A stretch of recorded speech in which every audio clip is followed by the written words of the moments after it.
Right, so I'm talking about, and this is my personal journey with chronic illness, but I'm talking about the ups and downs of chronic illness, especially with pain. And this is because I wrote something, I wrote something where the day before I was in chronic pain, extreme pain.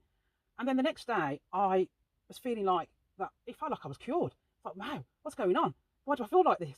And I mean, I do experience these days, and it really plays with your head because um, there's no real reason why I'm feeling like I'm cured.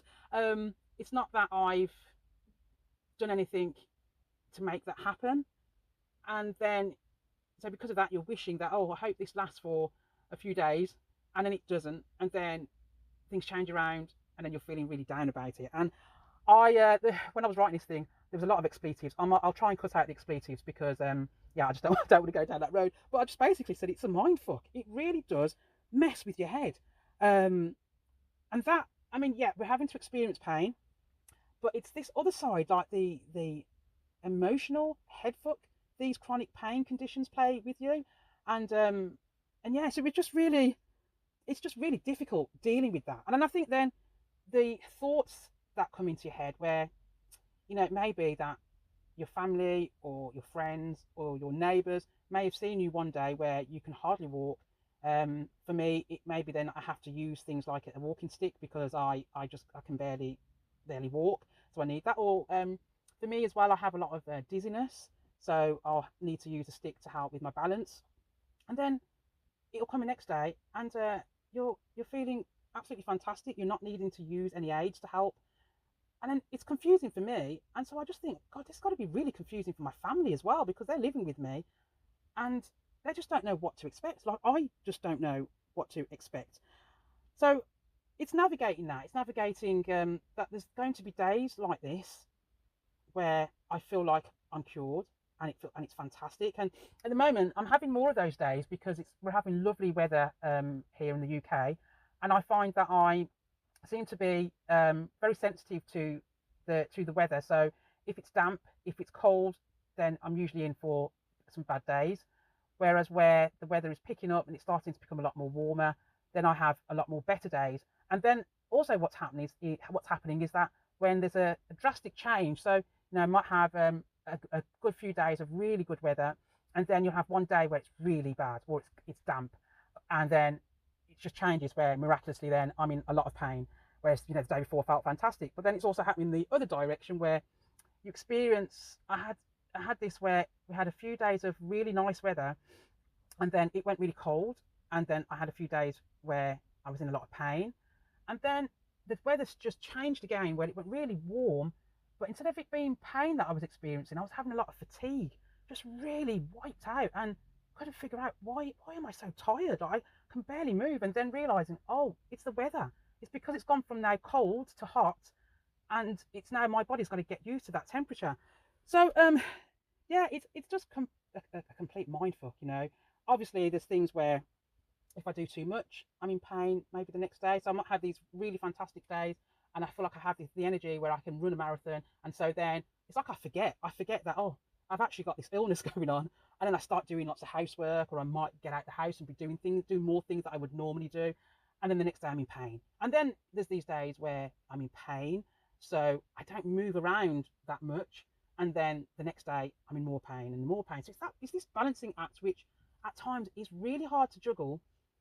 And because I'm a person that I like to know what's causing these things. As I'm speaking here, I'm trying to work out what is it.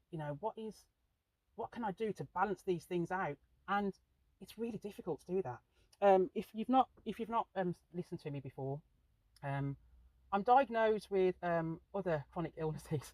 I've been going through this chronic illness battle since the age of 15. I am now 48, and I've managed to battle two other chronic illness diseases, and it's been very different to the ones that I'm battling now. I'm now battling spinal stenosis and possibly because I'm not diagnosed, but possibly fibromyalgia. And battling these two now is so different to the battle that I had with the other two. And it's not saying that the other two, it's just different, different symptoms. Um, obviously more hormonal things going on there, uh, and I could kind of get a grip over it. And I did a lot of things with my diet and exercise, and so I'm very careful with how I eat. I've trained as a yoga teacher. I've practiced yoga for many years. Even that can flare me at the moment.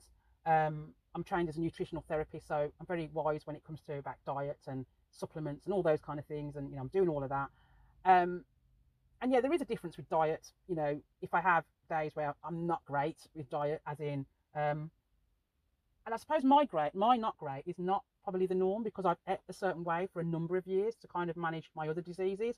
So if you were to look at my diet, you'd probably think, well, gosh, you eat really healthy, which I do. But then if there are days where, I might have a bit of chocolate or I might have certain things, then I do notice the difference with how I'm feeling, especially, I suppose, when it comes to fatigue and things.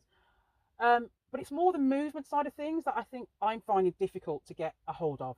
I can't now practice yoga in the same way now, because if I was to do what was a 60-minute sort of yoga practice, then that would probably finish me off. I wouldn't be very good. So it's battling all those things. But then it's this other side where you can't really figure out, why was I having such a great day, and it really plays with your head because it's so confusing. It really is confusing. Anyway, I'm going to sign off for today. So you have a wonderful day. Take care. Bye bye. Hello, Cheryl here. Right, so I have a newsletter called Cheryl Shares, and with my newsletter I talk about the ups and downs of living with a chronic illness.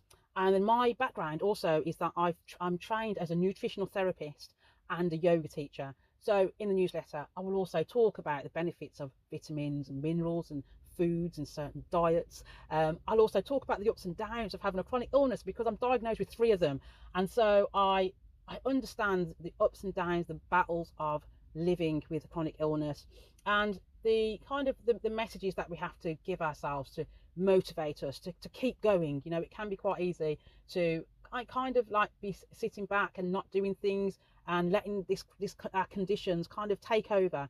So this is about motivating you to get moving and to be doing things, and to not let these things rule us. We don't want to be ruled by chronic illness. So if you are interested in my newsletter, if you go into the description area, click on the link and then come and join me. Okay, so you take care.